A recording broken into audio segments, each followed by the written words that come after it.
Hey, I'm Candace, your host, and if you're ready to grow your business and build your authority by getting booked on podcasts, I've got something special for you. I'm launching a brand new course that will walk you through exactly how to get booked on podcasts. Everything from identifying the right shows to pitching, preparing for interviews, and leveraging your guest appearances for growth. Plus, if you sign up for the waitlist now, you'll get early access to the course and these special bonuses. When you officially enroll in the course, you'll save $50 and get a free one-on-one strategy call with me to help you prep your speaking points and align your offers. These bonuses are limited and end on April 13th, so make sure to sign up today. Head to the link in the show notes to join and get started on your podcast guesting journey. I can't wait to help you get booked and start sharing your message with the world. Now let's dive into today's episode. Welcome back to the show. Today I have Dr. Kimberly Olson on. She is a self-made multimillionaire and the creator of Goal Digger Girl Co., where she serves female entrepreneurs by teaching them simple systems and online strategies in sales and marketing. From being a TEDx speaker to writing 8 books, having PhDs in natural health and holistic nutrition, and hosting a top 25 rated podcast, Kimberly is a wealth of knowledge and experience that she is sharing with us today. Most recently, she's shared the stage with Rachel Hollis, John Maxwell, Kathleen Cameron, and Jessica Higdon. We are so excited to have her on the show, so honored to have her here. Let's dive right in. Welcome, Dr. Kimberly Olson. Thank you so much for being here. I'm so excited. Thank you, Candace. Let's just dive right in. Can you tell me about who you are and your journey into entrepreneurship? Sure. I run a company called Goal Digger Girl Co. I started it in 2018, so we're so many years into it at this point. That's been the biggest leap I've made in my entrepreneurial journey was when I launched that brand. I actually started out in 2011, so it took, 7 years to finally get it figured out. So I always mention that to encourage people, no matter where you start, just don't give up. So I started out in 2011. I wanted to be a YouTube star and have a blog. So I have PhDs in natural health and holistic nutrition. So it was all around that. I did not become a YouTube star or be able to quit my job doing that. So I limped along for 6 years. And in 2017, a friend introduced me to network marketing and I was super resistant. I don't do that. And at the time I was in almost 6 figures of debt. We'd gotten married, bought the dream home, 2 babies back to back, and really had my back against the wall. I was like, well, what I'm doing isn't working, and I was at just a job I didn't like. So I started selling shampoo, which is hilarious because I never wash my hair. But I thought, you know what? I'm going to figure this out. I can see her having so much success and quit her job and had a car and all these things that I was like, I'm going to figure this out. So I had a little success and then I started self-sabotaging, which was my way. I'd been struggling with alcohol abuse for over a decade. And it was just this self-fulfilling prophecy that I wasn't good enough and I sucked and I couldn't do this. So I started just destroying what I'd built. And that I just had a kind of a come to Jesus moment of, Kimberly, you have an opportunity here to change your family tree, to make a difference in other people's lives, which you've always wanted to do. So I enlisted professional support and found somebody who actually, and you have background in this, really working on reprogramming the subconscious mind, redefining how I saw myself in this world. And it was no joke, but I was like, I will do whatever you say, lady. So we were doing hypnosis every week and meditations and writing stuff down in a journal every day. It took 6 weeks. 6 weeks in, August 1st of 2017, I woke up. And that was the first day I started celebrating sobriety and have been celebrating it ever since. And I share that because I had to figure out what was holding me back from actually building this business. And a lot of times we think it's we don't know what to do. No, it's us, Of course, they need the business tools, which you teach, but I was just lit up. I felt like God had given me a second chance and I was not going to waste it. So I started learning about social media and I would just go live in my car and be like, wake up with lemon water. I didn't know what I was doing, but I was so focused on, I was going to keep going until I figured it out. It did not matter. And that's all I did. I started a Facebook group, launched my first workshop. I did $450 into that year. And that spring, I launched Goal Digger Girl Co., had a 6-week boot camp. I was averaging 6 figures by the end of the 90 days of doing that. And I knew I was going to quit my job. I'm going to do this forever. So I quit my job, started running Goal Digger Girl Co. full-time and launched several group coaching programs since then. I have a podcast as well, top-rated podcast. I've written 8 books. Several have been #1 international bestsellers, spoken on stage, and have passed $9 million in revenue in my company. So that's what I do. And it's all about teaching women how to monetize their personal brands on social media. That's really what lights me up. And that's my expertise. Thank you. I love your story. And I appreciate you sharing the timeline, the 7 years, Yes. because that gets skipped And it's so easy to look on social media and just think, oh, it was just an overnight thing. It's not the case. Tell me about the Brand Connect and you helping people master their social media. In the entrepreneurial world, we think, oh, social media, it's a free tool. We got to utilize it and it's awesome, but it also can be someone's hang up and time suck and just their struggle. So tell me about that. Absolutely. People don't like social media because they're using it the wrong way. I did a TED Talk a few years ago and it was on reclaiming social media for good. Because if you look at the statistics, it's not awesome. Increase in teenage suicide, things like that with using social media. I believe it can be good. And I believe that we, especially as entrepreneurs, have the ability to change it and make it good. When it comes to social media, why people struggle with it is because they haven't figured out how to truly show up in a way that's aligned with who they are and what lights them up. And they're not being genuine, vulnerable, authentic. They're not connecting. So it doesn't feel like something that they're excited to be a part of. People always ask me, how did you do it? How did you build your brand? Like you said, it wasn't overnight. But what are the things that you did? Was it the latest trending audio hooks or whatever? I'm like, no, it's none of that. It's what I call the Brand Connect method. And I actually reverse engineered the process. And it's very simple. It's not going to be some secret strategy where you're like, I didn't know that. This is what it comes down to. And when you master the 3 parts of the Brand Connect method, your life will change. Your business will change. You will change. The results you're getting will change. That you will truly see what I'm talking about, where social media can be amazing. By the way, I'm not a scroller. I don't spend a lot of time on social media. I go on, I create content. I always say you're either creating the content or consuming it. I'm creating the content and then I'm off. I'm not using the platform for that. So the Brand Connect method, there's 3 parts. The first part is the brand. So this is the brand clarity. And I always say what you have to identify very clearly is who you are, who you serve, and how you help those people, which Candace is exactly what you've done. I look at your social media in 2 seconds. I know what you're all about. I know who you're for, right? And that's why people respond. They're like, oh, her, she can help me. A lot of people don't have that. So they think they don't know how to do social media, but they sit there and stare at their phone because they don't have brand clarity. How can you create content if you don't even know what you're all about? So the brand clarity is first, and think of it as an umbrella. The brand, everything falls under the brand. Your avatar, your content, your messaging, all your offers, it's all under the brand. So that's the first part, obviously most important. The second part is targeted messaging. So with targeted messaging, we're not using ChatGPT and having it produce 75 emojis in a post. We're not doing that because people are going to know that you use ChatGPT. It doesn't sound like you. You can eventually get to that point, but you have to obviously prime it and teach it. What I want people to do is figure out how to write their content that is speaking directly to the person that they want to work with in a way that that person's like, wow. I bought this app where it would teach you how to manage your cortisol levels because I saw this ad. I just opened my phone up and it was there. And the lady's like, she was all over the place. And then it was, that your cortisol levels are out of whack. And it was this thing. And I clicked through and I'm like, I want to manage my cortisol levels better. And I bought it. And I thought I wasn't even looking for that. That ad knew me, this kind of woman. I'm their avatar. It spoke directly to me. Boom, I clicked through and bought it. So when you're thinking about targeted messaging, it has to connect with the person on the other side of the screen, so much so that it is so tangible to them that if they take that next step with you to grab a freebie from you or get in your Facebook group, that you are going to help them with their issues. And it has to be timely, relevant, urgent. It can't be you did this avatar work 3 years ago and you're still working off of that. People's needs have changed and they evolve. And the other part of that is with the targeted messaging, your specific outcome that you're promising them has to be crystal clear as well. They need to know if I click through and buy this thing from Candace, they know what they're going to get from you. That's what people are often missing. And then the final part is making sales in the DMs. So I'm not big on one-to-one sales calls. I will do them, but almost all of our business comes from live video and then DM conversations. And I've closed as much as 65,000 in the DMs. So if people are like, you can't do that, yes, you can. And what we're doing though, is we're figuring out with the targeted messaging and the content, how to prompt people to raise their hand. So we can go into Messenger and say, hey, I saw you were interested in blank, blank, blank. Don't just send it to them. Ask them questions, qualify them, get to know them, really identify what their pain points are. And then you can reinforce that with whatever the thing is that they were asking for. So if people can figure that out, their brand clarity, their targeted messaging, and then having conversations in the DMs and making sales, you're bulletproofing your business by doing that. That's the Brand Connect method. I love it. You mentioned the DMs and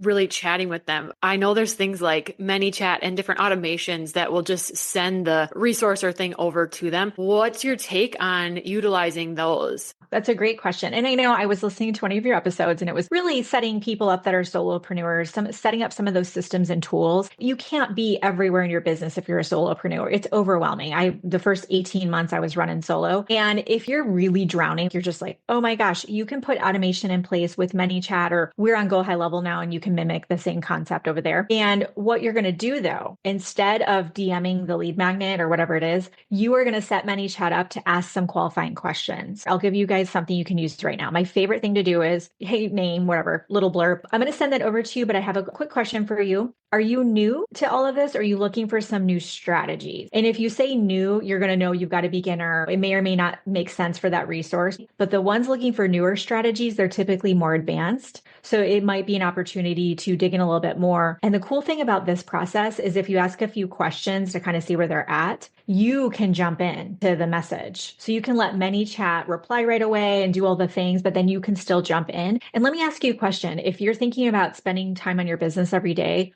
wouldn't it make sense to be talking to leads in Messenger For sure. versus organizing your Canva? No, I like that little twist because yes, there's only so much time in a day. Whatever you have to do in that season, you have to do to make it happen. But I like the tweak so that you can then get in there and really facilitate that conversation. You were mentioning earlier some of the struggles, the self-sabotaging. What do you think was key to your success and then growth?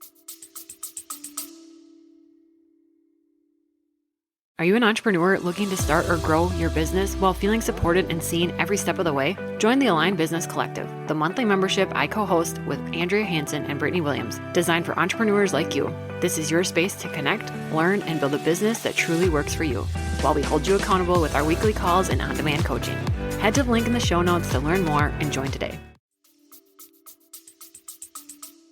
You know this because of the work that you've done as well. This is why this is so great to connect with you. I'm like, she gets it. Is with meditation and the different certifications you have, is when people are procrastinating or feel very overwhelmed, it's very common for entrepreneurs because the way our brains work are different than normal people. It's very fast and kind of fragmented because we're so creative. Is that when you feel overwhelmed or you are procrastinating or you're just kind of like, oh, I don't know, that's actually all forms of self-sabotage. So when you can identify that hi, it's me, I'm the problem, it's me. When you can identify that you're not a victim. And I always say that's interesting. And this is from my pastor. He always says it. That's interesting and irrelevant. It's interesting that you're overwhelmed. It's interesting that you don't know how to make a landing page. And I saw your stand store. You've got all these awesome resources and they can hire someone like you to help them. That's interesting and irrelevant. If you want to do this, then we have to figure out how to get around that. And some people may or may not be ready to hear that. What do they say? When the teacher is ready, the student will appear. Some of you listening to that, you're like, she's right. And I'm very direct in the way that I coach because I wish somebody would have said to me, girl, what are you doing? No one said that.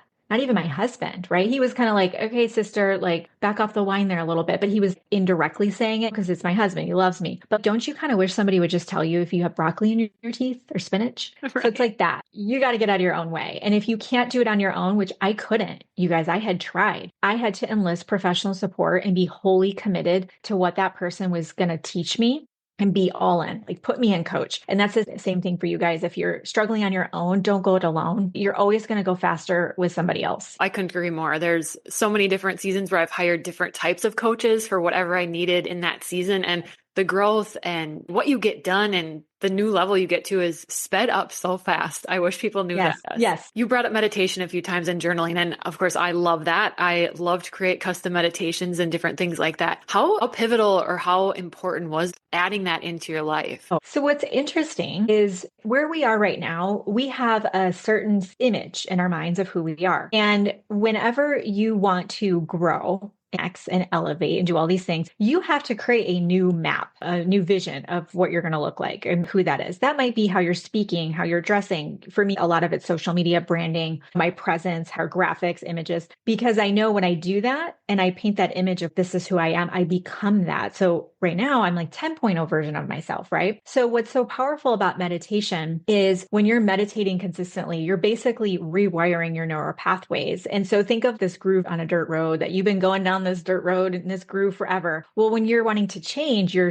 creating a new groove that is not as deep. You're not catching the tire in it easy. It's so easy to go back to the other one. So with meditation, the science has shown that we're actually creating new neural pathways, but we're strengthening those neural pathways that are supporting us to be able to focus and have well-being and all the things. So when you tie in meditation with guided visualization, where you're visioning yourself and you're seeing how you're showing up and who you are and the difference you're making in this world, the more time you can spend doing that, think of that groove in the road. You're digging it. It's deep. And before you know it, your vehicle has moved over to this new groove in the road. And that is now who you are. So I absolutely think it's essential. I love that. Being that we've talked about entrepreneurship, most people in it are creative. You're constantly thinking of new things. How do you know which of those nudges and things to follow? Because you can't follow them all at once. No, man, don't you wish we could? Yeah. You're very creative like I am. I'm sure you have a million things you want to do with your business and brand. So I always say to myself, you're going to do that, just not today. I'm working on a book right now called First Thought. And I believe this with all of my being. The first thought that you have is godly and divine and whole and pure. So for example, say you have this thought of like what you teach, you want to start a podcast. You're like, gosh, I want to do what Candace does. Like, I want to interview people. This would be so cool. That's the first thought. It's unfiltered. There's no doubting happening. You're not able to sit there and mull it over for 24 days. It's just the first thought. And of course, it's a positive, good thought, right? Not like I'm going to go rob a bank, but something good. So you've got this first thought. The second thought and the third thought and the fourth thought are not what we need to follow unless they're reinforcing the first thought. So the second thought is, oh, who am I? Nobody would listen to me. Or well, I don't even know. What would it be called? It sounds like so much work. Never mind. Okay. So what we do is that first thought, we go after that. And this is key. You go all in with the podcast release and getting the podcast up and running and getting a rhythm and a schedule, and it's solo interviews or you're interviewing people. Is it just you? Social media promotion. You go all in with getting this podcast up and running. You'll know you're ready for something else when it's just part of what you do. Look at us. We both have podcasts. It's just part of what we do. We could be on vacation this next month and we'll have those pre-recorded, scheduled to drop, and they'll go. It's part of what we do. But if it's newer for somebody, they don't even know what that looks like. They have to get in that rhythm. We're not releasing this podcast and also writing a book and trying to land speaking gigs on summits. We're just doing the podcast. And then this is what's so fun. It's like you said, you go faster when you're working with someone. You also go faster when you're focused on one thing because we're so powerful, but we divert our attention all over the place. Imagine if you went all in with this podcast, getting it out there, doing all the things. How long would it take you to get it up and running? I mean, I would say 30 days max of getting it up and running, getting it out there, getting a rhythm. By month 2, you're kind of like, this is just what I do. Now you can pick the next thing. And so you build off of it. And that's actually how I was able to launch so many different people. Always like, oh my gosh, now I have a team as well. But I'm able to launch the podcast and write books and do all this stuff because I went all in with the podcast. Then I was like, okay, all I'm doing is writing this book now. And then I wrote that book. You know, that's all I do when I pick one thing. And I really think that that's something that could help everybody to get to all the things, but not feel overwhelmed trying to do 50 things at once. Just thinking about that first thought and how pure and excited that always is, but how quick those next ones come in. I always think of them as anxiety voices or the doubt, that imposter syndrome. There's a personal development book I read years ago about mastering your inner mean girl. So that takes some time though, do you think, to recognize thinking about your own thinking? And if you can recognize and decipher that, then what a roadmap you would have. Yes, it's exhausting at first to monitor your thoughts all the time because you realize how off you are. Holy cow, I am so negative. And I always complain, even if it's just in your mind. And it's crazy. So at first you feel tired. You will. You'll feel tired, just mentally exhausted. And then what happens is you start to notice. So all you want to do is catch yourself. You're not nailing it right away, but you're just catching yourself going, oh my gosh, I did talk myself out of that. Or, oh, wow, that isn't really supportive. Let me go back to that first thought. What was the first thought? No, you know what? I'm going to go and do that. And again, this is why coaching is so helpful because your coach is going to reinforce what you want to do. So at first you're just noticing, but eventually it does become second nature. Awesome. Go back to the very beginning stages of when you're going all in, you've left your job and you're going all in entrepreneurship. What do you wish people in that stage would know about running their business? Well, because of your meditation, all the things you do, you probably understand what I'm about to say. I think that we're told to like have a balance and step into your feminine. And I'm more masculine by nature. And I've worked really hard to step into the feminine. I do feel like I've cultivated a good balance. That first 18 months, it was very much masculine energy, still using the intuition to guide me. You know, there's a lot of trust that goes into it. But for me, it was a lot of hustle. And does that mean I had to do it that way? No. But I wish people knew. I launched this program and I'll never forget, I had like triple the enrollment that I thought, which meant I hadn't made the program yet. I didn't have the boxes ready. And I remember asking my coach at the time, I'm like, what do I do? Like, I literally am up till 2 or 3 every night. And this was during the pandemic. So my kids were like 3 and 4, or 4 and 5. And she goes, you just stay up late and do it. And I was like, ouch. I needed her to say, you need to fulfill that. This is key. This is going to really hit you guys. When I say I'm going to do something and I don't do it, the only person I'm hurting is my self-worth and self-identity. My subconscious mind goes, see, she hasn't changed. But when I say I'm going to fulfill that client program, I'm going to go live, even though I'm exhausted, I'm going to get up early and go work out. My subconscious mind, I'm building that faith in myself. And now what happens, this is so powerful. You begin to trust yourself that your word is good. Because a lot of you, your word is ish. My word is good. I know if I say I'm going to do X, Y, Z, I know it. I trust myself. And that trust is obviously integral for your guidance system for making decisions in your company. But that first 12 to 18 months, no TV, no listening to music in the car. I was only listening to personal development, right? And trainings. It's not doing things with friends. It's pretty lame for me. But again, you don't have to do it that way. Dave Ramsey always says this. When you do things that other people aren't willing to do, you get a life that other people will never have. And I knew, like I told you, I was like zoned in, man. I was like, I'm going to do this. I'm going to figure this out. Like, let's go. And yeah, I was there for my kids and stuff like that. But I definitely made a lot of sacrifices. It's just kind of all I did for a year and a half. But then it was up and running. And then I hired a team. And now I sleep 9 hours a night. I work out. I go on a lot of vacations. I get massages. Like I just kind of sacrificed all of that to really focus on getting the business where it needed to be. Right. That follow through for yourself. I picture building blocks, like kids' blocks getting stacked on top of each other of just confidence and trust in your own self. I love systems and making things more efficient. What is a system that you use in your business or life that you can share with us? I actually love to come up with a system for anything that I do. So when it's something new, I always do it first because I feel like I need to have my hand in it to understand it. So I actually know how to go and go high level and build landing pages. And I know all the tech stuff. I know how to do every Canva template, anything in our business. I can do it. I'm not going to be the best at it, but I can do it. You don't want to do that because you grow. You want to outsource that kind of stuff. But I always like to come up with a system for things. And it could be something like I'm in network marketing. And when you have a new ambassador come in, I have a system where we put them on Asana. There's certain tasks that come in for them, and those are tasked out, or sometimes I'm doing them with due dates. I came up with that system of this is how we handle this new part of my business. Or for example, we use Go High Level, as I mentioned, and we have an automated onboarding list that is developed for new clients coming in. Because if you try to remember everything, forget it, especially when you have an influx of students, which is a blessing. So we say, all right, what is the process? What is the system? So sometimes it's me, sometimes it's my team. And I just swear by it. Even if it's, okay, we just did a Zoom webinar today for a boot camp. I don't use Zoom webinar very much. And I have a system that I follow. And this little note, I should probably type it up, but I like it right here because I can put it here and look at it because everything happens like that when I hit the button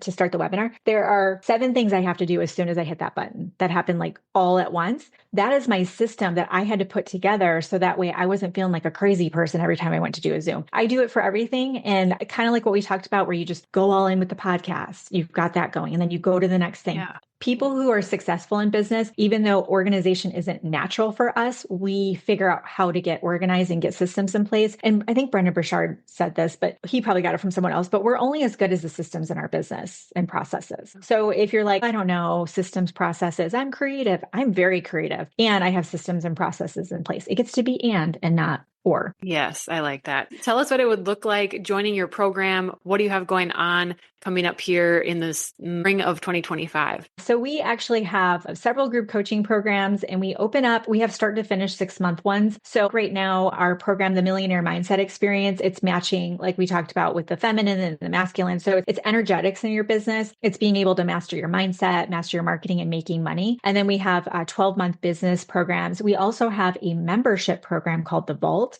There's over 100 courses in there. There's like 40 some private label rights products. I do Q&As monthly Zoom and accountability once a month or twice a month. So that's a pretty cool way for people to come in and get to know us. But really, we're focused on helping our audience to make money from their brands every day on social media. That's like the sign of a healthy business to me, is that you're making money every day. Okay. And where can people connect and follow along with you? Yes, I am all over social media as the Goal Digger Girl, and it's GOAL. So you can find me whatever platform's your favorite. I'm probably on there. Perfect. I'll link all of that in the show notes too. Thank you so much for being on. This talk was just phenomenal. Thanks for having me.